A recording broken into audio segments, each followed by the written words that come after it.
Now, last Thursday, I came on here and talked about how the WWE rewards mediocrity through the use of nepotism and promoting those that haven't performed well, it seems like, at the current positions. They've decided to promote such individuals. And, you know, you see that all the time in the corporate world. So WWE ultimately is a corporation, and it shouldn't be any great surprise. But even though I went off on that last Thursday, there is one kind of silver lining there. One little glimmer of hope with all of those promotions and everything. And that is that Stephanie McMahon is no longer in charge of day-to-day creative, it seems like, for the WWE. Now, to me, I view that as a positive because during Stephanie's time being a mastermind of the creative process, you've seen the proliferation of TV writers and soap opera writers writing professional wrestling television, and you've seen the results. And they haven't been all that good, let's face it. I think even if you really got the WWE in a corner, you got Vince McMahon in a corner, you got Stephanie in a corner, I'm sure they would agree that the results aren't what they feel that they maybe should produce. But there is a silver lining with Stephanie moving out of the way on that. And sure, she's still going to be involved in the day-to-day operations of the company. You know, and someday I do envision her taking her father's place, being the CEO, and someday probably even chairman of the board. And that's fine. I don't have a problem with Stephanie doing that, because it'll still stay in the McMahon family, and I can see where she's a very good businesswoman and a very, very good face of a company as the #1 individual.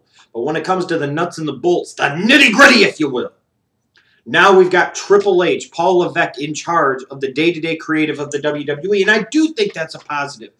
Because I think everybody agrees that the TV writers and the soap opera writers that were put largely in place, this creative philosophy by Stephanie McMahon has been a complete and utter failure.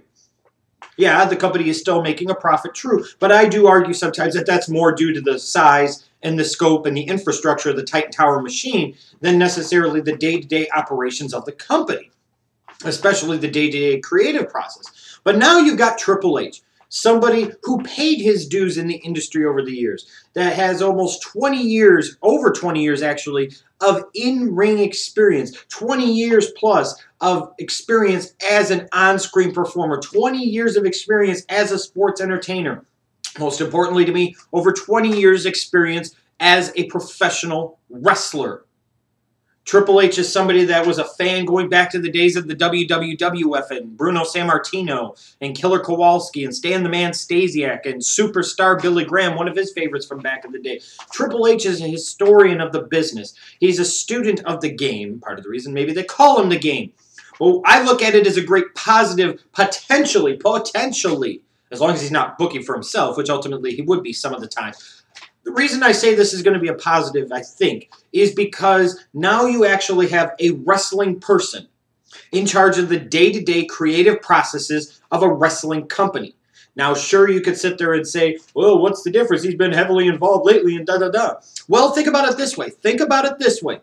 A lot of you that watch my videos and a lot of you that come on the internet and talk about professional wrestling would definitely argue that your favorite professional wrestling show right now, or one of them, is WWE NXT.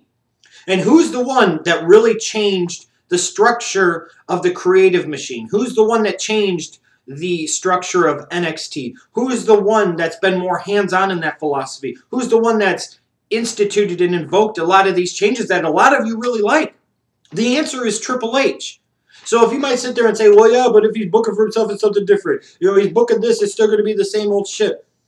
I can see where you're coming from, and I won't totally dismiss it. However, if the guy who is in charge of changing a show and a developmental territory around to the point where it's your favorite show, it's your favorite WWE product today, I'm going to give him a little bit of the benefit of the doubt and say he's a wrestling guy. He understands what it's like to be a wrestler. He understands what it's like to be at every single level of the card.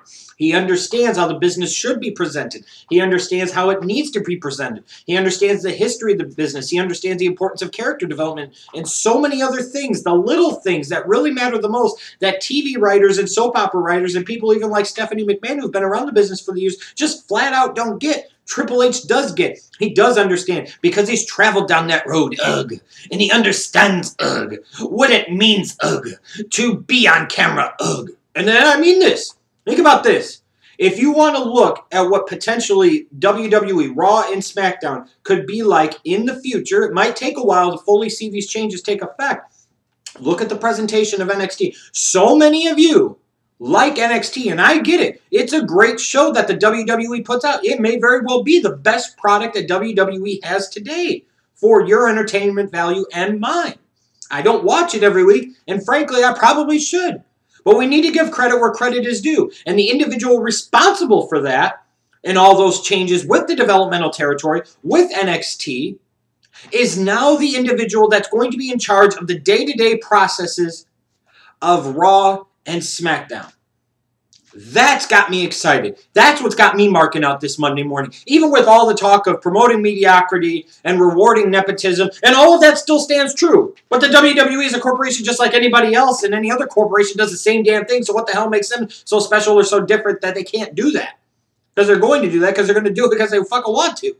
But what's got me excited again is the fact that somebody that is a professional wrestler, somebody that has lived the professional wrestling life for over 20 years, is now in charge of all of the creative process of WWE. I say it's about damn time it happened, and I'm looking forward to seeing what Triple H is going to do to change the structure, the presentation of the WWE product in the next 6, 12, 18, 24 months. Hell yeah, it's got me marking out. Like, same guy who put together NXT is now in charge of Raw and SmackDown. What's not to like about that possibility? Seriously.